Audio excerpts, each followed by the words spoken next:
मैंने पहली बार वो दिल दहलाने वाली चीखों की आवाज़ें सुनी तो मैं बुरी तरह घबरा गई थी। मैं गहरी नींद से हड़बड़ाकर उठ बैठी और चीखने चिल्लाने की आवाज़ें पूरी हवेली में गूंज रही थीं। उस समय चारों ओर सन्नाटा था। मेरे कमरे में बहुत अंधेरा और सन्नाटा था। मेरे कमरे में बहुत ही ज़्यादा अंधेरा था। मैंने हाथ से टटोलते हुए साइड टेबल का लैंप जलाया। मैंने घड़ी की तरफ देखा तो रात का 1 बज रहा था और चीखों पुकार की आवाज़ें गूंज रही थीं। मैं हैरान थी कि मेरे बगल में लेटे मेरे पति अमित गहरी नींद में सोए हुए थे। इतने शोर में उन्हें नींद कैसे आ सकती थी? कल ही तो मैं अमित की दुल्हन बनकर इस घर में आई थी। मेरी शादी बड़ी धूमधाम से अमित से हुई थी। मैं बहुत अमीर खानदान की बहू बनी थी। मैं भी एक अमीर खानदान से ही थी। मेरे सास ससुर कब के मर चुके थे। जेठ जी बहुत ही देखरेख वाले इंसान थे। मैं उनके व्यवहार को अच्छी तरह से जानती थी। मेरी अमित से लव मैरिज थी। हमने एक दूसरे को शादी के लिए पसंद किया था और वहीं से हमारी फ़ोन पर बातें होना भी शुरू हो गई थी। हम दोनों ही अमीर खानदान से थे, इसलिए किसी को भी इस रिश्ते पर ऐतराज़ नहीं हुआ। मेरी शादी की पहली रात थी और उसी रात मैंने ये चीखें सुनी थी। एक लड़की की चीखों की आवाज़ थी जैसे वो अपनी मदद के लिए किसी को पुकार रही हो। पहले तो मैंने सोचा कि कमरे से बाहर जाकर देखूं कि आवाज़ें किसकी हैं, कौन है जो इस वक्त इस तरह तेज आवाज़ों से चिल्ला रहा है। लेकिन मैं एक दिन की दुल्हन थी, यूँ कैसे मुंह उठाकर कमरे से बाहर निकल सकती हूँ। आधे घंटे तक ये आवाज़ें गूंजती रहीं। उसके बाद शांति छा गई थी। मुझे अमित की नींद देखकर हैरत हो रही थी। वो इतने शोर में कैसे सो सकता था? लेकिन कुछ देर बाद आवाज़ आनी बंद हो गई थी, जैसे कभी शोर हुआ ही ना हो। मैं दोबारा से लेट गई और अब मेरी आंखों से नींद कोसों दूर जा चुकी थी। मेरा दिमाग बार बार उस चिल्लाने वाली लड़की की तरफ जा रहा था। कौन थी वो और वो ऐसे क्यों चिल्ला रही थी और उसकी आवाज़ पर सब लोग खामोश क्यों थे? वरना एक हलचल सी मच जाना चाहिए थी। फिर मुझे कुछ डर सा महसूस होने लगा था, क्योंकि जहाँ ये हवेली बनी हुई थी वहाँ आसपास केवल जंगल थे। गांव तो 3-4 मील की दूरी पर थे। मैं कुछ दिनों के लिए गांव आई थी, क्योंकि मुझे रहना तो शहर में ही था। शादी से पहले मेरी ये बात तय हुई थी और शहर में भी लोगों का बंगला बहुत खूबसूरत बना हुआ था और हवेली इतनी बड़ी थी कि न जाने कितने कमरे इसमें बने हुए थे। यहाँ का बगीचा भी बहुत बड़ा बना हुआ था। मुझे तो इस हवेली में घुसते ही किसी महल जैसा लगने लगा था। मैंने बस थोड़ी सी नज़र डाली थी, लेकिन यहाँ की अमीरी देखकर मेरी आंखें चौंधिया सी गई थी। मेरा कमरा फूलों और कैंडल से सजाया गया था। मैं खुद पर जितना भी गुरूर करती उतना ही कम था। हम दोनों को देखकर सब दिया बाती की जोड़ी कहते थे, मगर आज की रात जो कुछ मैंने सुना था, मेरे दिमाग ने काम करना बंद कर दिया था। न जाने कब सोचते सोचते मैं फिर से नींद की वादियों में खो चुकी थी। सुबह अमित तो प्यारी सी मुस्कान लिए मुझे जगा रहा था। कहने लगा, उठ जाइए मैडम जी, ये दिल्ली नहीं है जो आराम से चादर तान कर सोई रहोगी। मैंने धीरे धीरे आंखें खोली तो वो उठ चुका था। अमित बिस्तर से उठकर अपने कपड़े निकाल रहा था। मुझसे कहने लगा कि तुम्हारा सामान ड्रेसिंग रूम में पड़ा है, वही पहनना है। वो मुझसे कहकर वॉशरूम में चला गया। मैं बेड से उठकर बैठ गई। पहले तो मुझे ऐसा लगा कि रात वाली बात शायद मेरा कोई बहन था। मैं वही बात सोचते सोचते ड्रेसिंग रूम में चली आई, जो मेरे ही कमरे में बना हुआ था। इतना भारी भरकम जोड़ा देखकर मेरी आंखें फटी की फटी रह गईं। मैंने फ्रेश होने के बाद बहुत ही मुश्किल से उन कपड़ों को पहना था। अमित तो कमरे से जा चुका था तो कुछ लड़कियां मुझसे पूछकर मेरे कमरे में आईं और मुझे जेवरात पहनाने लगी, तैयार करने लगी। जब मैं आज सज धजकर बाहर आई तो मेरे जेठ जी सामने कुर्सी पर बैठे थे। उन्होंने मुझे देखा और मुस्कुराने लगे। फिर मेरे पास आए और मुझ पर हजारों के नोटों की बारिश करके मेरा स्वागत किया। फिर मुझे बाहर ले गए, जहाँ गांव की औरतें मुझे देखने के लिए मेरा इंतजार कर रही थी। गर्मी और धूप में न जाने कब से वो मेरी एक झलक देखने के लिए बैठी हुई थी। मेरे जेठ जी कहने लगे कि ये हमारे घर की नई मालकिन है, अमित की बेटी। सभी औरतें मुझे नमस्ते करने लगी। मैं थोड़ी देर से ज़्यादा बाहर रुक नहीं पाई थी। तेज धूप ने मेरी हालत ख़राब कर दी थी। जल्दी जल्दी मैं अंदर गई और अपने कमरे में एसी ऑन करके बैठ गई। पूरा दिन लगातार लोगों का आना जाना लगा रहा। अमित से मेरी मुलाकात बस रात को ही हुई थी, वरना वो पूरा दिन मर्दों के साथ ही रहे थे। गांव के कुछ और ही रस्म रिवाज होते हैं। पति पत्नी आपस में कम वक्त और दूसरों के साथ ज़्यादा वक्त गुजारते हैं। यही मेरे साथ भी हुआ था। रात तक मैं थकान से चूर हो चुकी थी, इसलिए लेटते ही मुझे नींद आ गई और अमित मुझे कहने लगा कि गांव के माहौल से तुम परेशान हो गई हो। वो मुझे प्यार से देखने लगा। फिर मैंने आंखें खोली और थोड़ा सा मुस्कुरा दी। मैंने प्यार से अमित से कहा, अमित बस जल्दी से दिल्ली वापस जाने का सोचो, मुझे ऐसे माहौल की आदत नहीं है। मेरी बात पर ना जाने क्यों अमित की मुस्कुराहट गायब हो गई थी। फिर वो बेड पर टेक लगाकर बैठ गया और कहने लगा, अभी तो ऐसा मुमकिन नहीं है, लेकिन मैं कोशिश करूँगा। मैं नींद में भी होते हुए भी पूरी आंखें खोलकर उसे घूरने लगी थी। अमित, मैं गांव में 2 दिन से ज़्यादा नहीं रह सकती, ये तुम अच्छी तरह जानते हो। मुझे घुटन होती है यहाँ के पहनावे से, रहन सहन से। अजीब घुटन सा माहौल है यहाँ का, मैं नहीं रह सकती यहाँ पर। मेरी बात सुनकर वो किसी गहरी सोच में चला गया। उसने सिगरेट निकाली और लाइटर से जलाकर पीने लगा। मैं नींद में चूर थी इसलिए सो गई। रात को फिर से मेरी आंखें शोर से खुली थी। वही लड़की की चीख पुकार, अपने बचाव के लिए मदद मांगती हुई आवाज़ें। मैं तुरंत उठकर बैठी और अमित को भी जगा दिया। वो मुझे नींद में देखने लगा। मैंने कहा, अमित, किसी के चिल्लाने की आवाज़ें आ रही हैं। मेरी बात पर अमित ने नजरें चुराई और कहने लगा, कैसी आवाज़ें? मुझे यहाँ कोई आवाज़ नहीं आ रही। मैं उसकी ये बात सुनकर हैरान रह गई थी। ये कैसे मुमकिन था? मुझे तो लड़की के चिल्लाने की आवाज़ें साफ आ रही थी, लेकिन अमित को नहीं आ रही हैं। मैंने हैरत से अमित की तरफ देखा। मैंने कहा कि ये लड़की की आवाज़ तुम्हें नहीं सुनाई दे रही? वो कहने लगा, नहीं, मुझे कोई भी आवाज़ सुनाई नहीं दे रही। मुझे नींद आ रही है, मुझे परेशान मत करो। ये कहकर वो फिर से सो चुका था और मेरा डर के मारे बुरा हाल था। क्या ये आवाज़ सिर्फ मुझे ही सुनाई दे रही थी? इसका मतलब कोई भूत प्रेत? ये सोचकर ही मैं कांपने लगी थी। डर की वजह से मैं अमित से चिपक के लेट गई। मेरा दिल जोर जोर से धड़क रहा था। अब तो मुझे इस हवेली में एक दिन भी नहीं रुकना था। मुझे तो भूतों से बहुत डर लगता था। अगली सुबह ही मैंने अमित से शहर जाने की जिद की। मैंने कहा, मुझे वापस दिल्ली जाना है। मुझे डर महसूस होता है। मुझे 2 दिन से यहाँ किसी के चिल्लाने की आवाज़ें सुनाई देती हैं, जैसे कोई लड़की मदद के लिए पुकार रही हो। मैं यहाँ नहीं रह सकती। डर की वजह से ऐसा लग रहा है जैसे मैं अभी अभी रो दूंगी। और अमित तो मुझे ध्यान से देख रहा था। वो बार बार मुझसे नजरें चुरा रहा था। वो मुझसे कहने लगा, बरसों से इस हवेली में ऐसे ही साए हैं। किसी किसी को ऐसी आवाज़ें सुनाई भी देती हैं जैसे तुम्हें दे रही हैं, लेकिन उन सायों ने कभी भी हमें नुकसान नहीं पहुंचाया। वरना क्या मेरी भाभियाँ यहाँ रह सकती थीं? मुझे अमित की किसी भी बात से चैन नहीं मिल रहा था। मुझे बस दिल्ली जाने का इंतजार था। सुबह नाश्ते के वक्त मेरे जेठ जी अमित से पूछने लगे कि तुम दिल्ली वापस कब जा रहे हो। ये सुनकर अमित का चाय का कप हाथ में ही रह गया था, लेकिन मैं दिल ही दिल में खुश थी कि किसी को तो हमें गांव से दिल्ली भेजने का ख्याल आया। अमित ने कहा, भाई, जो आपका आदेश। अमित ने बहुत ही मुश्किल से ये बात कही थी। वो अपने बड़े भाई से बहुत डरता था। जेठ जी कहने लगे, आज शाम तक तुम दिल्ली जाने की तैयारियां करो, वहाँ के काम देखो जाकर। मैं तो खुशी के मारे फूली नहीं समा रही थी। मैंने जल्दी से चाय खत्म की और कुर्सी पीछे खिसकाकर खड़ी हो गई तो मेरे जेठ जी मुझसे कहने लगे, बहू, आज तुमने नाश्ता ठीक से क्यों नहीं किया? मैंने कहा, मुझे अपनी और अमित की पैकिंग भी करनी है। शाम तक जाना है तो टाइम लग जाएगा। मेरी बात सुनकर जेठ जी अमित को घूरने लगे और कहने लगे, तुमने बहू को ये नहीं बताया कि अब वो यहीं रहेगी? ये सुनकर मेरे दिल को एक धक्का सा लगा और मैं आश्चर्य से अमित की तरफ देखने लगी। वो कहने लगा, मैं भूल गया था भाई। मेरे जेठ जी फिर मुझसे कहने लगे, बेटा, तुम अब हमारी इज्जत हो और हमारे घर की औरतें हवेली से बाहर कदम नहीं रखती। तुम यहीं रहोगी, दिल्ली में अमित जाएगा। ये सुनकर तो मैं दंग रह गई थी कि अमित ने पहले ये बात मुझे क्यों नहीं बताई। उसने तो यही कहा था कि कुछ वक्त तो मुझे गांव में रहना पड़ेगा, फिर वो मुझे अपने साथ दिल्ली ले जाएगा। मैं गुस्से की वजह से उठकर कमरे में चली गई। मुझसे झूठ बोला गया था। कुछ देर बाद ही अमित कमरे में आया। अमित को देखकर मैं रोने लगी। मैंने अमित से कहा, मुझे इस भूत बंगले में नहीं रहना। तुमने मुझसे झूठ कहा था कि हम दिल्ली में रहेंगे। तुम अपने भाई से जाकर कह दो कि हमने यहाँ नहीं रहना। मेरी बात सुनकर वो मेरे पास आकर बैठ गया और बहुत ही प्यार से बोला, मैं तुम्हें अभी दिल्ली नहीं ले जा सकता। बस तुम कुछ महीने यहाँ रह लो, वैसे ही रहो जैसे यहाँ की औरतें रहती हैं। फिर मैं तुम्हें दिल्ली लेकर जाऊँगा।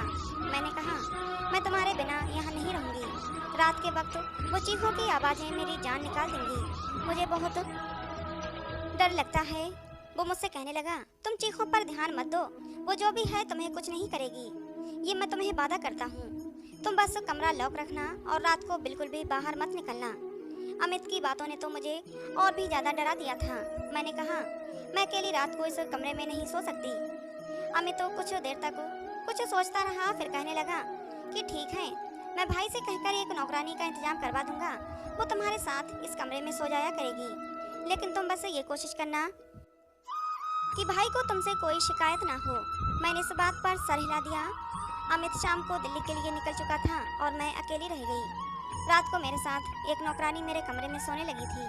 वो जमीन पर अपना बिस्तर बिछाती थी और लेट जाती थी। रात को जब वो चीखों की आवाज़ें आती तो मेरी आंखें खुल जाती। मैंने महसूस किया था कि जिस वक्त चीखों की आवाज़ें आती हैं, वो नौकरानी भी करवटें बदलती रहती थी। मुझे ये शक होने लगा था कि शायद वो भी उन आवाज़ों को सुन सकती है।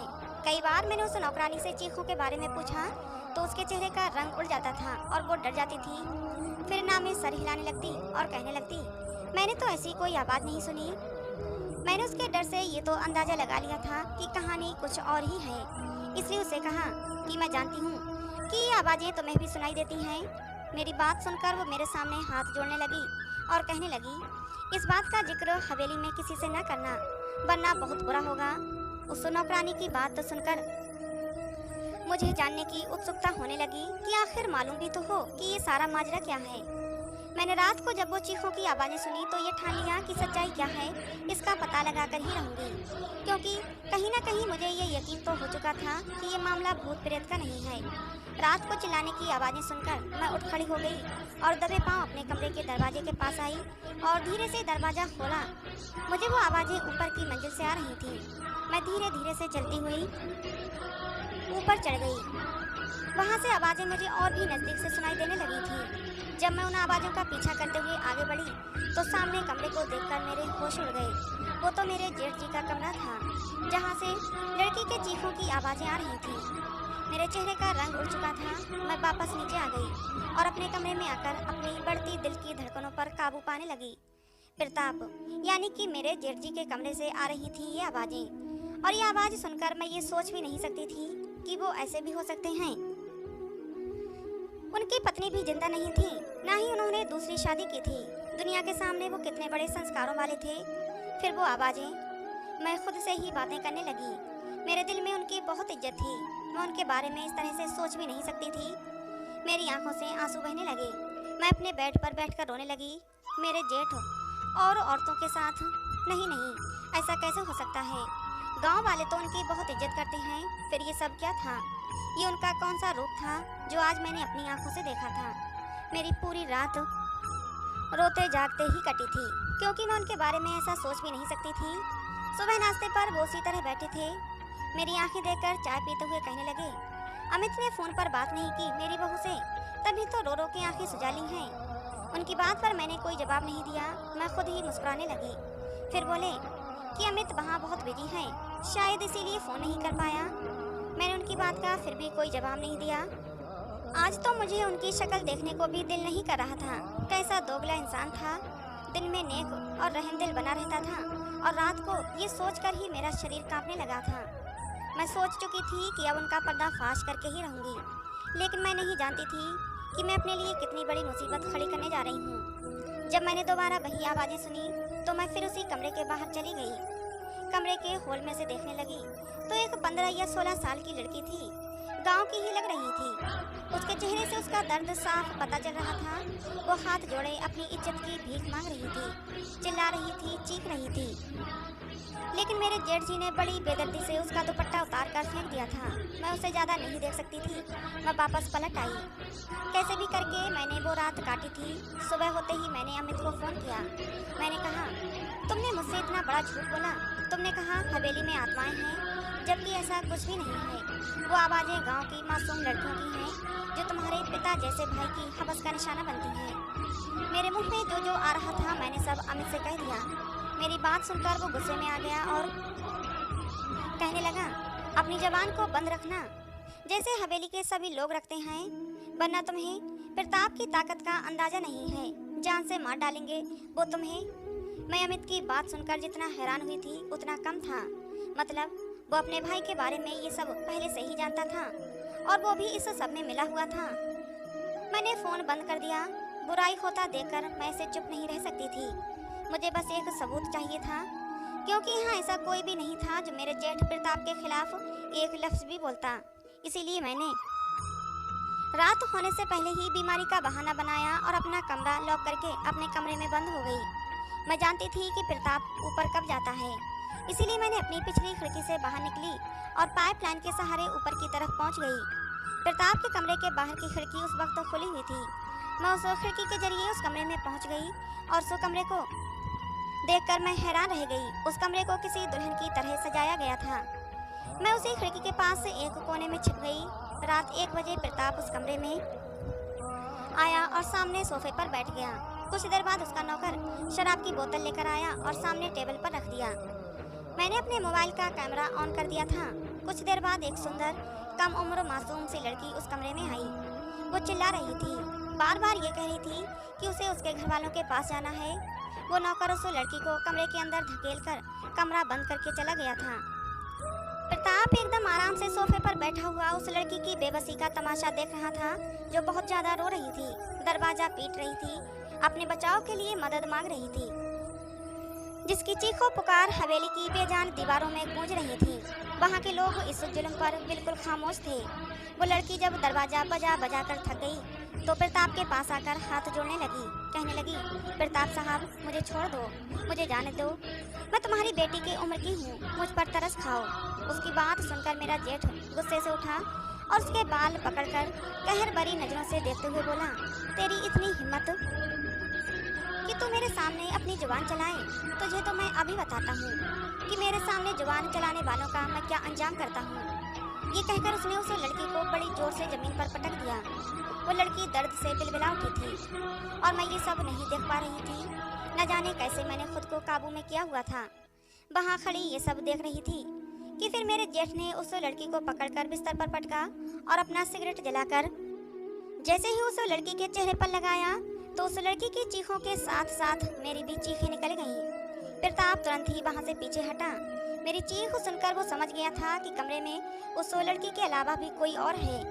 इससे पहले कि वो मुझे ढूंढता मैं उसी खिड़की से बाहर निकल गई, लेकिन शायद वो मुझे देख चुका था, क्योंकि मैं कोई प्रोफेशनल जासूस तो थी नहीं, एक आम सी लड़की थी। मैं जिस रास्ते से आई थी उसी रास्ते से नीचे उतर गई, लेकिन अपने कमरे के बजाय हवेली के पीछे चली गई। मैं वहीं जाकर छुप गई। मुझे पूरी हवेली में एक हलचल सी महसूस हुई। बहुत ही तेज कदमों की आवाज़ें सुनाई दी। मैं एक घनी झाड़ी में छुप गई थी। बहुत से नौकर टॉर्च जलाकर मुझे ढूंढ रहे थे। मैं तो सांस लेना ही भूल गई थी। मुझे डर था कि अब मैं पकड़ी जाऊंगी। कुछ देर बाद नौकर वहाँ से चले गए। उनके जाते ही मैंने सुकून की सांस ली। मैं एक बड़े से पेड़ पर चढ़ने लगी जो इस हवेली की दीवार से चिपका हुआ था। उस पेड़ पर चढ़कर मैंने दीवार से दूसरी तरफ देखा तो वो एक घना जंगल था। मैं वहाँ से कूद गई। मैं नहीं जानती थी कि मैं उस जंगल को पार करने के बाद कहाँ पहुँच जाऊंगी, लेकिन मैं लगातार भाग रही थी। सुबह तक मैं भागती रही। जैसे ही हल्की हल्की रोशनी हुई मैं सड़क पर पहुँच चुकी थी। उसी वक्त एक बस दिल्ली जाने के लिए वहाँ से गुजर रही थी। मैं उस बस में बैठ गई। पूरे रास्ते भर मैंने अपना चेहरा दुपट्टे से छुपाए रखा था। दिल्ली पहुँचते ही मैं अपने पापा के दोस्त जो कि IPS अफसर थे उन्हें ये वीडियो दिखा दी। मेरी वजह से उस गांव में इस घिनौने खेल का किस्सा खत्म हुआ था और प्रताप के साथ साथ अमित भी पकड़ा गया था। वो लोग गांव की कम उम्र लड़कियों के साथ गलत काम करते, उसे दूसरे देश में भेजते थे और कुछ को तो मार देते थे। और मेरे पति दिल्ली में भी वही काम करते थे, इसलिए मुझे अपने साथ ले जाकर नहीं रहना चाहते थे। मैंने अब अमित से तलाक ले लिया था, क्योंकि मैं ऐसे शख्स के साथ ज़िंदगी नहीं गुजार सकती थी। मुझे खुशी थी कि मेरी वजह से बहुत सी लड़कियां बच गई थी। तो दोस्तों, आई होप आपको ये कहानी पसंद आई होगी। पसंद आई हो तो प्लीज़ लाइक करना। ऐसी और कहानियों के लिए हमारे चैनल को भी सब्सक्राइब करना। कहानी को अंत तक पूरा सुनने के लिए आप लोगों का बहुत बहुत धन्यवाद दोस्तों। मिलते हैं अगली किसी नई कहानी में।